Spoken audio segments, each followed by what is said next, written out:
ಎಲ್ಲರಿಗೂ ನಮಸ್ಕಾರ ರೀ. ಹೆಂಗದಿರಿ? ನಾನು ಶ್ವೇತಾ. ಜಗತ್ನ್ಯಾಗ ನಡೆದಿರೋ ಸುದ್ದಿನ ನಮ್ಮ ಉತ್ತರ ಕರ್ನಾಟಕ ಭಾಷಾದಾಗ ಹೇಳಲಿಕ್ಕೆ ಬಂದೀನಿ. ಮಸ್ತ್ ಚಾ ಕುಡ್ಕೋತ ಖಡಕ್ ಮಿರ್ಚಿ ಮಂಡಕ್ಕಿ ನೋಡ್ರಿ. ಎಂಥ ದೊಡ್ಡ ಸಮಸ್ಯೆ ಶುರು ಆಗಿಬಿಟ್ಟ ನೋಡ್ರಪ್ಪ. ನೋಡ್ರಿ, ಇದು ಅಂಥಿಂಥ ಸಣ್ಣ ಸಮಸ್ಯೆ ಅಲ್ಲವೇ ಅಲ್ಲ. ನೂರಾರು ಪುಸ್ತಕ, ಹಾಡು, ಸಿನಿಮಾ ಎಲ್ಲದರಾಗೂ ಈಗ ಭಾಳ ಚೇಂಜಸ್ ಆಗಬೇಕು ಅರ್ಜೆಂಟ್. ಮತ್ತು ಇಷ್ಟು ದಿನ ಎಲ್ಲ ಕಡೆ ಕನ್ನಂಬಾಡಿ ಕಟ್ಟೆ ಕಟ್ಟಿಸಿದ್ದು ವಿಶ್ವೇಶ್ವರಯ್ಯನವರು ಅಂಥೇಳಿ ಎಲ್ಲ ಕಡೆ ಹೇಳ್ಕೊಂಡು ಬಂದಿದ್ವಿ. ಈಗ ನೋಡಿದ್ರೆ ಎಚ್.ಸಿ. ಮಹದೇವಪ್ಪನವರು ಕನ್ನಂಬಾಡಿ ಕಟ್ಟೆ ಕಟ್ಟಿದ್ದು ಮೈಸೂರು ಮಹಾರಾಜರಲ್ಲ, ಟಿಪ್ಪು ಸುಲ್ತಾನ್ ಅಂತ ಹೇಳಲಿಕ್ಕೆ ಚಾಲು ಮಾಡಿಬಿಟ್ಟಾರ.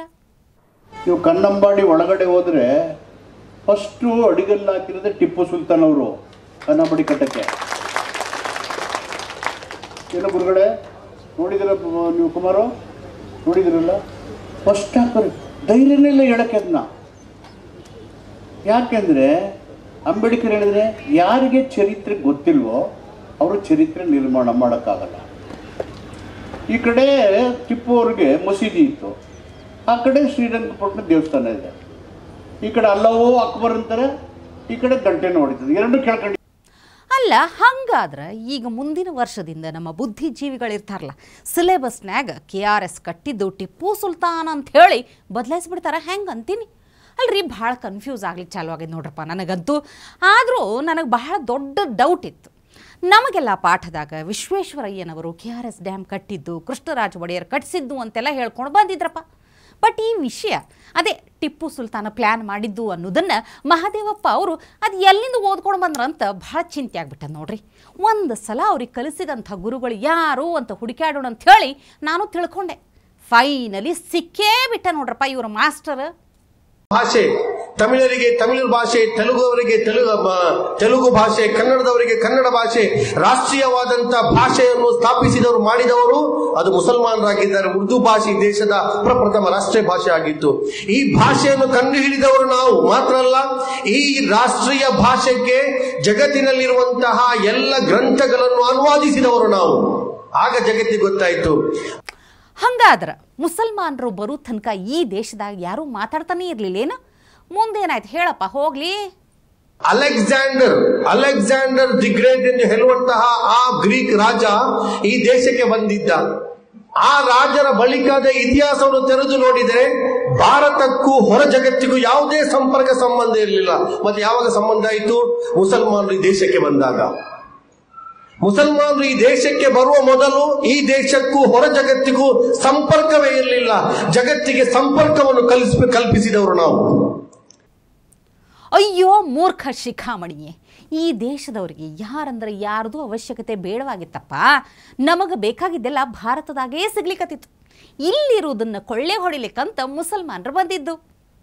ರಾಮಾಯಣದಲ್ಲಿ ಏನಿದೆ, ಮಹಾಭಾರತದಲ್ಲಿ ಏನಿದೆ ಅಥವಾ ಉಪನಿಷತ್ನಲ್ಲಿ ಏನಿದೆ ಎಂದು ಈ ದೇಶದ ಬಹುಸಂಖ್ಯಾತರಿಗೆ ತಿಳಿದೇ ಇರಲಿಲ್ಲ. ಕೇವಲ ಬೆರಳೆಣಿಕೆಯ ಸಂಸ್ಕೃತಿ ಬರುವಂತಹ ಜನರಿಗೆ ಮಾತ್ರ ತಿಳಿದಿತ್ತು.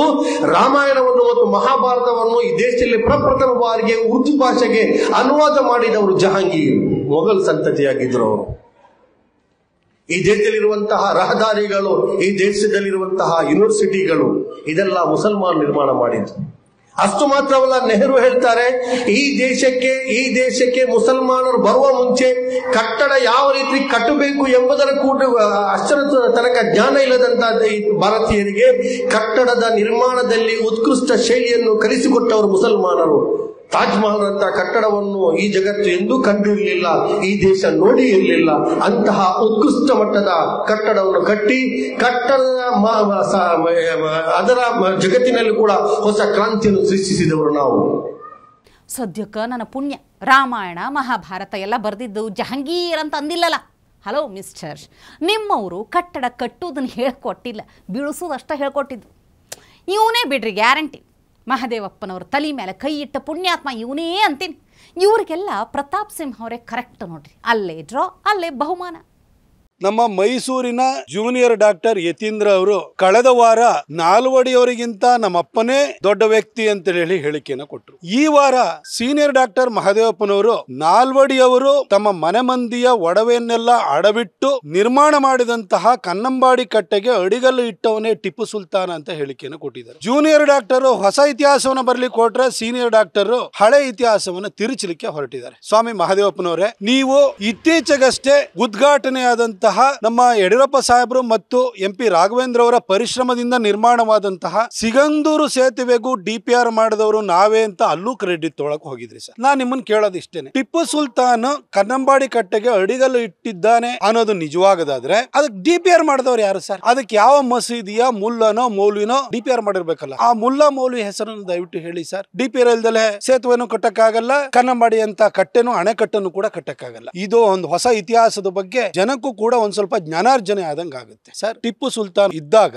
ವಿಶ್ವೇಶ್ವರಯ್ಯನವ್ರು ಹುಟ್ಟೇ ಇರಲಿಲ್ಲ, ಹಾಗಾದ್ರೆ ಯಾರು DPR ಮಾಡಿರ್ಲೇಬೇಕಲ್ವಾ ಸರ್? ಸರ್, ಟಿಪ್ಪು ಸುಲ್ತಾನ್ ಸತ್ತೋಗಿದ್ದು 1799ರಲ್ಲಿ. ಆಗ ವಿಶ್ವೇಶ್ವರಯ್ಯನಂತಹ ಅಪ್ರತಿಮ ಇಂಜಿನಿಯರ್ ಹುಟ್ಟೇ ಇರಲಿಲ್ಲ, ಹಾಗಾದ್ರೆ DPR ಮಾಡಿದವರು ಯಾರು ಸರ್? ಸರ್, ನಾಲ್ವಡಿ ಕೃಷ್ಣರಾಜ್ ಒಡೆಯವರಂತಹ ಜನಾನುರಾಗಿ ದೊರೆ ಇಲ್ದಿದ್ರೆ, ಹಾಗೆ ವಿಶ್ವೇಶ್ವರಯ್ಯನವರಂತಹ ಜಗದ್ವಿಖ್ಯಾತ ಇಂಜಿನಿಯರ್ ಇಲ್ಲ ಅಂತಂದಿದ್ರೆ ಕನ್ನಂಬಾಡಿ ಕಟ್ಟೆನ ಕಟ್ಟಲಿಕ್ಕೆ ಸಾಧ್ಯವಾಗ್ತಿತ್ತು ಸರ್. ಕನ್ನಂಬಾಡಿ ಕಟ್ಟೆನ ಕಟ್ಟಲಿಕ್ಕೆ ಪ್ರಾರಂಭ ಮಾಡಿದ್ದು 1911ರಲ್ಲಿ. ಒಂದು ಶತಮಾನಕ್ಕಿಂತ ಹೆಚ್ಚು ಟೈಮು ಯಾರು ಏನ್ ಮಾಡ್ತಿದ್ರು ಸರ್? ಹಾಗಾದ್ರೆ ಟಿಪ್ಪು ಅವತ್ತೇ ಅಡಿಗಲ್ಲು ಇಟ್ಟಿದ್ರೆ ಅದ್ರ ಕಾರ್ಯಾರಂಭ ಆಗಿರ್ಬೇಕಿತ್ತಲ್ವಾ? ಯಾವ ಇಸ್ವಿನಲ್ಲಿ ಅಡಿಗಲ್ಲು ಇಟ್ಟ ದಯವಿಟ್ಟು ಹೇಳಿ ಸರ್. ಸರ್, ನೀವು ದಲಿತ ಸಮಾಜಕ್ಕೆ ಸೇರಿದಂತವ್ರು. ಬಾಬಾ ಸಾಹೇಬ್ರು ಸಂವಿಧಾನವನ್ನ ಬರೆಯೋದಕ್ಕಿಂತ ಸಾಕಷ್ಟು ಮೊದಲೇ ದಲಿತ ಸಮುದಾಯಕ್ಕೆ ಮೀಸಲಾತಿಯನ್ನು ಕೊಟ್ಟು ಆ ಸಮಾಜದ ಶ್ರೇಯೋಭಿವೃದ್ಧಿಗೆ ದೇಶಕ್ಕೆ ಮಾದರಿಯಾಗುವಂತಹ ಕೆಲಸವನ್ನ ಮಾಡಿದಂತಹ ನಾಲ್ವಡಿಯವರ ಬಗ್ಗೆ ಯಾಕೆ ಸರ್ ನಿಮಗೆ ಇಷ್ಟೊಂದು ಕೋಪ? ಯತೀಂದ್ರ ಅವರು ಅವಹೇಳನ ಮಾಡಿದ್ರು, ಈಗ ನೀವು ಅವಹೇಳನ ಮಾಡ್ಲಿಕ್ಕೆ ಹೋಗ್ತಾ ಇದ್ದೀರಿ. ಇಂತಹ ದೊಡ್ಡ ವ್ಯಕ್ತಿ ಬಗ್ಗೆನೂ ಕೂಡ ನೀವು ಯಾಕೆ ಈ ದ್ವೇಷವನ್ನ ಕಾರ್ತಾ ಇದ್ದೀರಿ? ಇವತ್ತು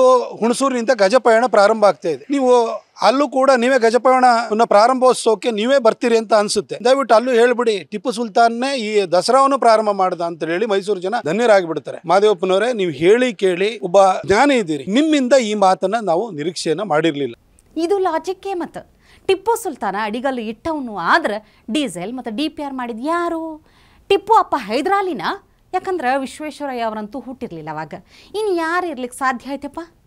ಆ ಪುಣ್ಯಾತ್ಮನ ಹೆಸರು ಗೊತ್ತಾಗ್ಲಿಲ್ಲ ನೋಡ್ರಿ. ಮಿಸ್ಟರ್ ಮುಲ್ಲಾ ಭಾರಿ ಮಾತಾಡ್ಲಿಕ್ಕತ್ತಿದಲ್ಲ, ಸ್ವಲ್ಪ ಇದ್ರ ಬಗ್ಗೆನೂ ಹೇಳಪ್ಪ. ನಿಮ್ಮವನೇ ನಿಮ್ಮ ಬುರ್ಕಾ ಲೇಡಿ ಜೊತೆ ಹೆಂಗೆ ಮಿಸ್ಬಿಹೇವ್ ಮಾಡಿ ಸಿಕ್ಕಾಕೊಂಡ ನೋಡಿ ಸ್ವಲ್ಪ.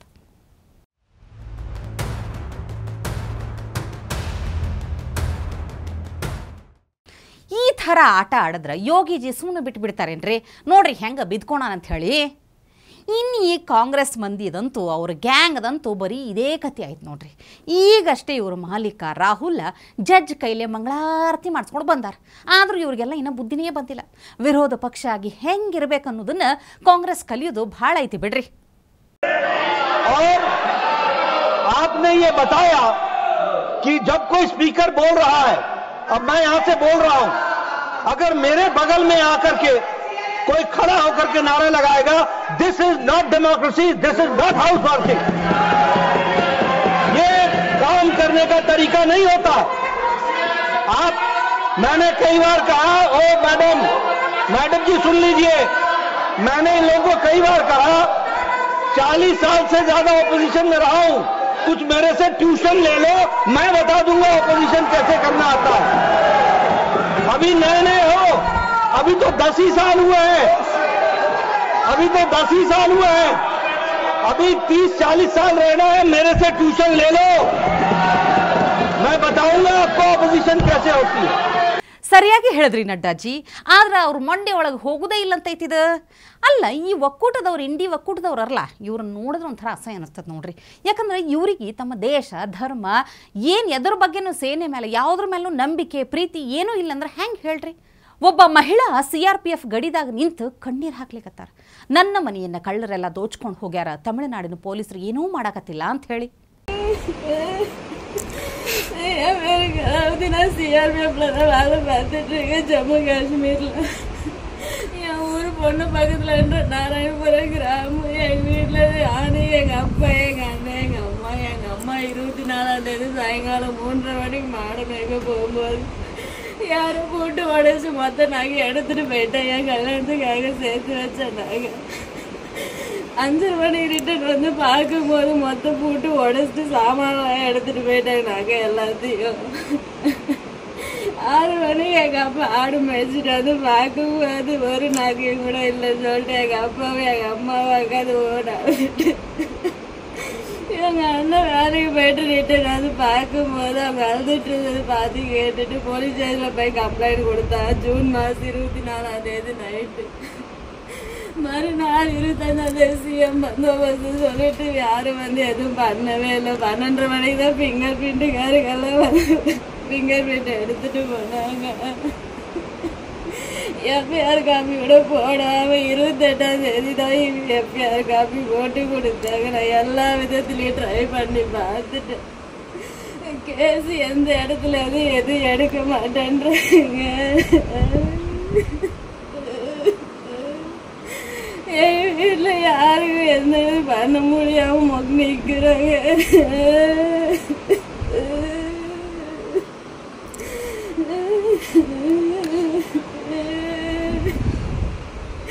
என் கல்யாணத்துக்காக சேர்த்து வச்ச மொத்தம் நாங்கள் 22 சவரம் நாக்கைய பட்டு போடவே காசு 50,000 எடுத்துட்டு போயிட்டாங்க.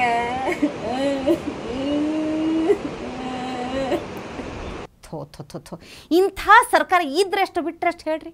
ಗಡಿದಾಗ ಅಲ್ಲಿ ಹೆಣ್ಣು ಮಗಳು ನಮಗಾಗಿ ಪ್ರಾಣ ಪಣಕ್ಕಿಟ್ಟು ನಿಂತಾರ. ಅವ್ರ ಕುಟುಂಬ ಕಾಪಾಡುವಂಥ ಯೋಗ್ಯತೆನೂ ಇಲ್ಲಲ್ಲ ಇವ್ರಿಗೆಲ್ಲ. ಏನು ಹೇಳಬೇಕು? ಇದನ್ನೆಲ್ಲ ನೋಡಿದ್ರೆ ಭಾಳ ಮನಸ್ಸಿಗೆ ಹತ್ತೈತ್ರಿ, ಹಳಾಳಾಗ್ತದೆ. ನಮ್ಮ ಮಂದಿನೂ ಹಾಗೆ ಅದಾರ ತಗೋರಿ. ಇಷ್ಟೆಲ್ಲ ಸೀರಿಯಸ್ ವಿಷಯಗಳು ನಡಿಲಿಕ್ಕತ್ತಿದ್ರೆ ನಮ್ಮವ್ರು ರೀಲ್ಸ್ ಮಾಡ್ಲಿಕ್ಕೆ ಹೆಂಗೆಲ್ಲ ಶೋಕಿ ಮಾಡ್ತಾರೆ ನೋಡ್ರಿ.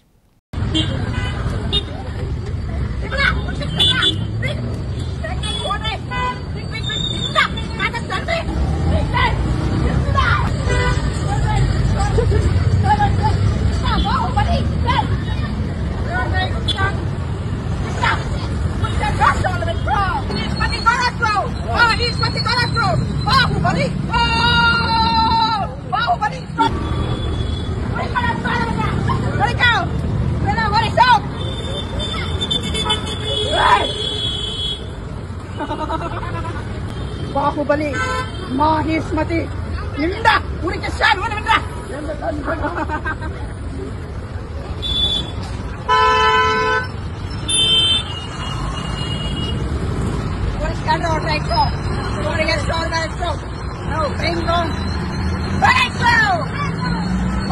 ಅಲ್ಲ, ಇದಕ್ಕೆ ಪರ್ಮಿಷನ್ ಯಾರು ಕೊಟ್ಟರು ಬೇಕಲ್ಲ ಇದು? ಅಲ್ಲ, ಮಕ್ಕಳು ಮರಿ ಓಡಾಡೋ ಜಾಗದಾಗ ಈ ಥರ ರೀಲ್ಸ್ ಹುಚ್ಚಿಗೆ ಆಡಿದ್ರೆ ಹೆಂಗೆ ಹೇಳ್ರಿ? ಸ್ವಲ್ಪ ಪರಮೇಶ್ವರ್ ಸಾಹೇಬ್ರೆ ಗೊತ್ತಿಲ್ಲ ಅನ್ನೋದನ್ನು ಬಿಟ್ಟು ಸ್ವಲ್ಪ ಇದೆಲ್ಲ ಎಲ್ಲಾಗಿದೆ ಅಂತ ಚೆಕ್ ಮಾಡಿಸ್ರಲ್ಲ. ಇವತ್ತಿಗೆ ಸುದ್ದಿ ಸಾಕಲ್ಲ, ನಾಳೆ ಇಂಥವೇ ಮತ್ತೊಂದಷ್ಟು ಸುದ್ದಿ ತರ್ತೀನಿ. ಚಹಾ ಇಟ್ಕೊಂಡು ಮಿರ್ಚಿ ಮಂಡಕ್ಕಿ ನೋಡ್ಲಿಕ್ಕೆ ಕಾಯ್ಕೊಂಡಿರ್ರಿ. ಟಿವಿ ವಿಕ್ರಮ, ದೇಶ ನಿಮ್ಮ ಕೈಯಲ್ಲಿ. ಈ ಕಾರ್ಯಕ್ರಮ ನಿಮಗೆ ಇಷ್ಟ ಆಗಿದ್ದಲ್ಲಿ ಲೈಕ್, ಶೇರ್ ಹಾಗೂ ಕಮೆಂಟ್ ಮಾಡಿ. ಟಿವಿ ವಿಕ್ರಮದ ಕಾರ್ಯಕ್ರಮಗಳನ್ನು ನಿರಂತರವಾಗಿ ವೀಕ್ಷಿಸಲು ಸಬ್ಸ್ಕ್ರೈಬ್ ಮಾಡಿ, ಬೆಲ್ ಐಕನ್ ಒತ್ತಿ.